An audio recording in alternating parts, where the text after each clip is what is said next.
벌크암을 조립하고 있는 중입니다. 이거 보세요. 굉장하지 않습니까?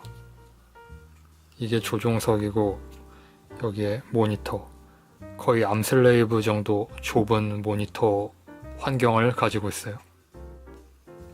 근데 이게 재밌어요. 이렇게 이 안쪽에서 어떤 파츠 전체가 솟아 올라오는 이런 느낌? 비어있지 않다는 걸 보여주는 듯한, 이게 전개된 상태에선 이 안이 비어있지만 거기까지는 생각하지 않아도 되는 문제예요. 아주 좋습니다.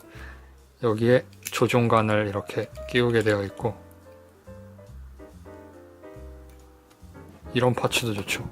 디테일이 어디에 쓰는 건지는 잘 모르겠지만 수은전지가 여러 개 꽂혀 있는 것처럼도 보이고, 아니면 와이어를 감아 놓은 것처럼도 보이고, 아무튼 이런 파츠도 이곳에 끼웁니다. 전 동체가 완성되었습니다.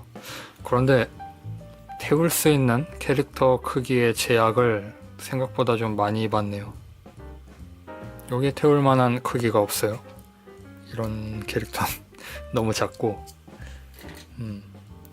피그마 정도 크기는 이 정도로 크니까 태울 수가 없고, 미크로맨 아츠 정도면 억지로 눌러 넣으면 발이 좀 튀어나오면서 들어갈 것 같긴 한데, 나중에 한번 보여드리도록 하겠습니다.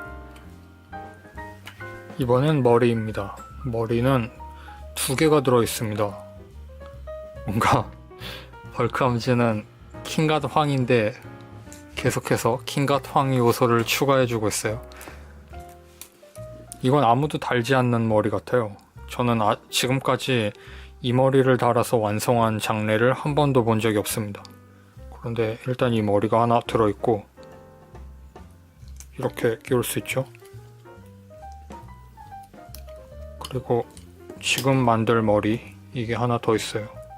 이 부분에 클리어 파츠를 끼우게 되어 있는데, 이렇게 하면 반사가 좀 좋지 않으니까 여기에 은색 실을 붙이도록 하겠습니다. 건지백, 남는 테두리, 뭐 이런 걸 사용하도록 하죠. 크기를 재단하는 비결 같은 건 따로 없고, 눈 대중으로 보고 자르는 수밖에 없을 것 같아요. 약간 넘어가는 정도는 이 테두리 파츠를 또 끼우기 때문에 상쇄가 되거든요. 그러니까 부담 없이 저지르시면 됩니다. 좀 작게 잘린 느낌이 있는데,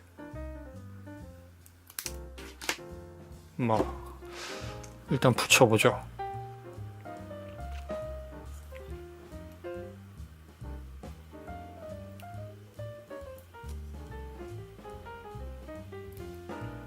작게 자른 줄 알았는데 크네요.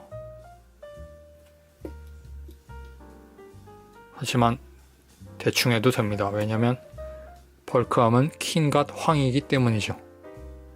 여기에 이 클리어 파츠를 조립해서 이 위에 씌우면, 짠! 대충 끼워도 전혀 티가 나지 않습니다.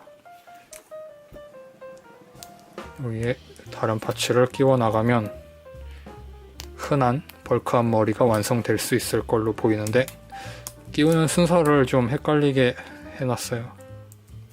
뭔가 이것과 이것에 조립하는 순서가 달라요.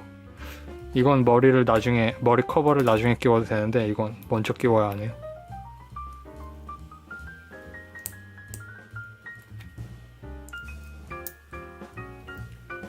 그리고 조립하면서 보면 이 외장 파츠의 결합이 나중에 분해할 수도 있을 정도의 단단함으로 고정되기 때문에, 일단 조립하고 나중에 분해해서 도색할 사람들은 도색을 해도 괜찮을 것 같습니다. 이렇게 하면 가장 흔한 벌크암 머리가 완성되었습니다.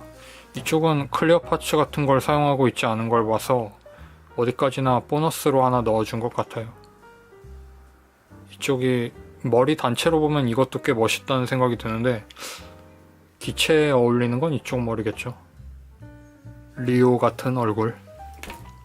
아까 전에 이거 잘못 조립했었습니다. 설명서가 컬러여서 보기는 확실히 쉬운데 이런 디자인의 로봇을 많이 안 만드니까 약간 헷갈리는 건 있는 것 같습니다. 근데 부품 자체가 좀 큼지막하고 그렇게 많지도 않은 것 같아서 생각보다 쉬워요. 약간 무슨 바구니 같죠?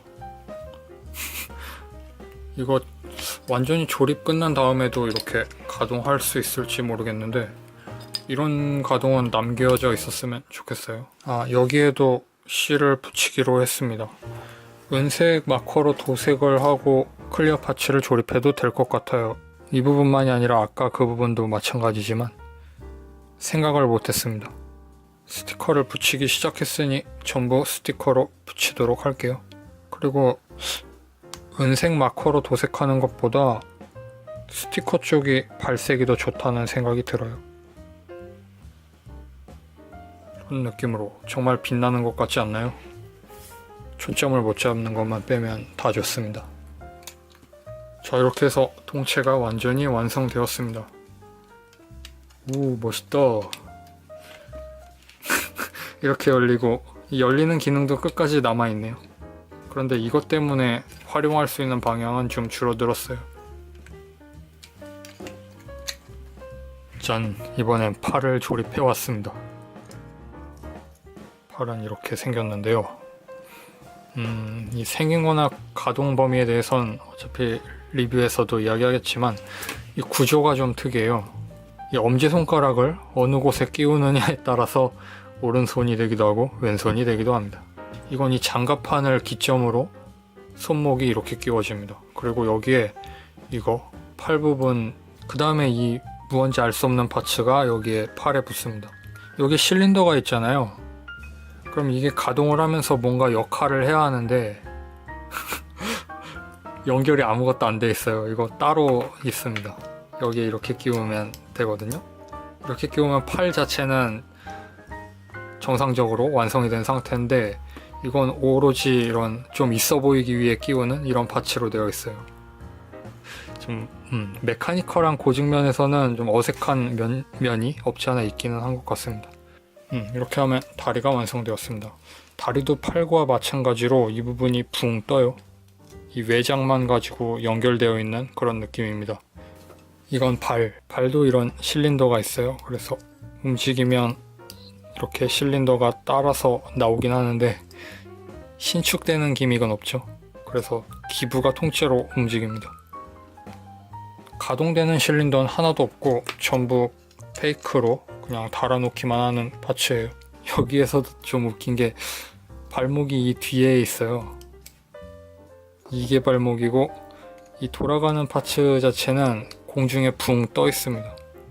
킹갓 황 벌크함이라고 이야기했던 사람이긴 하지만 좀 전까지만 해도 만들면서 인상이 조금 변했습니다. 이건 하드한 이런 SF 완구라기보단 SF 프라모델이라기보단 가지고 노는 레고에 가까운 그런 느낌이 좀 강해요. 자, 이게 파츠를 전부 완성한 상태입니다. 이대로 조립을 하면 벌크함이 완성되겠죠. 이게 고관부 파츠. 이 고관부도 디테일이 생각보다 좋습니다. 이 안쪽으로, 프레임 안쪽으로 이런 실린더 같은 게 있고, 물론 실린더는 가동하지 않지만 이거 전체적으로 만들어 본 느낌은요, 로봇이 아니라 로봇 껍데기를 만든 것 같은 기분이에요. 그래서 실속이 좀 없다고 해야 하나? 이거 자체로는 좀 재밌긴 하거든요. 근데 어떤 동력 같은 그런 걸 잘 모르겠어요. 머리는 어느 걸 선택할까요? 조립해보는 과정이니까 리뷰 때는 본래 머리를 하고 오늘은 이걸 끼워보도록 하겠습니다. 그러니까 이걸 만들면서 이 로봇 껍데기라는 이 말이 무슨 이야기냐면 이렇게 생겼거든요. 잘 생겼죠? 멋있죠? 근데 이 로봇의 동력원에 대해서 어떤 설정이 따로 있겠지만 동력원을 전혀 유추할 수가 없는 거죠.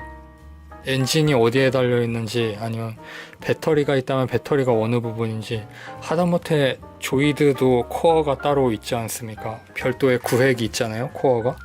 건담 같은 경우에는 배 안쪽에 아니면 등 근처에, 아니 제타 건담 같은 경우에는 다리 쪽에 어떤 핵융합로 같은 게 있는 걸로 되어 있는데, 제타는 동체가 막 뜯겨지면서 변형하니까 엔진이 다리 쪽에 있는 거죠, 모터헤드처럼. 그렇게 그 메인 동력원의 위치를 설정해 놓거나 유추할 수는 있으면 좋을 것 같습니다, 로봇에 대해서. 근데 이 벌크함은 이렇게 전부 열리잖아요. 전부 열리고 이것도 조립하면서 봤잖아요, 아무것도 안 들어있는 거. 막 붕 떠있고, 이렇게 팔이 연결 안 돼 있고 프레임에 붙어 있는 외장 파츠에 연결되어서 움직이는 아주 저렴한 양산형 같은 구조를 하고 있는데, 이것도 이렇게 회전해요. 이게 이렇게 회전하는데 이 안에 모터가 들어있을 거 아닙니까? 그리고 이 모터들은 어디선가 전력을 공급받고 있을 텐데 그 공급원이 없어요. 그냥 껍데기만 이렇게 있습니다. 대체 어디서 오는 거지? 그리고 이건 이름이 도킹베이라고 써 있는데 탄창입니다. 이 동체에 이게 장비되어 있고, 아까 전에 보았던, 잘못 끼웠었던 이 축에 이걸 꽂게 되어 있었어요. 이걸 꽂고 이게 레일을 타고 움직이면서 이 포와 연결되어서 이 탄창을 통해서 포탄을 전송하는 이런 장치로 되어 있습니다. 이게 좀 웃긴 게, 여기에 이게 달려 있으면 좋잖아요. 이렇게 달고 있으면 교환하기도 편한데, 이게 여기에 달려 있고 이 포는 여기서 공급을 받아서 사격을 하게 되어 있어요. 이렇게 해서 끼우게 되어 있거든요. 하지만 웃긴 점은 그것만이 아닙니다. 바로 이게 120mm 포탄이라는 점이죠. 건담 쪽에서도 이런 구경이 안 맞기는 하는데 120mm 포를 이렇게 작게 만들고 120mm 포라고 하면 그거 좀 이상하죠. 조금 비판하는 듯한 관점을 가지고 있다는 점을 양해해 주세요. 왜냐면 벌크함은 칭찬할 그 요소가 굉장히 많은 제품이라서 리뷰 때도 칭찬을 많이 할 것 같고, 그리고 인터넷상의 반응도 굉장히 좋았거든요. 저도 이 제품 만져보니까 상당히 재미있게 가지고 놀 수 있는 제품이라고 생각합니다. 프라모델보다 완구 쪽 개념이에요. 반다이를 기대하고 만들었는데 타카라 토미인 그런 느낌인 거예요. 그래서 꽤 재밌습니다. 동력원은 정말로 어디인지 알 수가 없는데 어쩌면 이걸 수도 있겠다는 생각이 들어요. 아까 전에 봤었던 수은전지 꽂아놓은 것 같다고 했는데 이게 정말로 수은전지가 꽂혀 있는 걸 수도 있습니다. 헥사기어 조립은 이걸로 마치도록 하겠습니다. 이걸로 영상 하나 만들었으니까 대단하죠. 그러면 리뷰 때 한번 이야기를 해보겠습니다. 다음 영상에서 뵙죠. 빠이.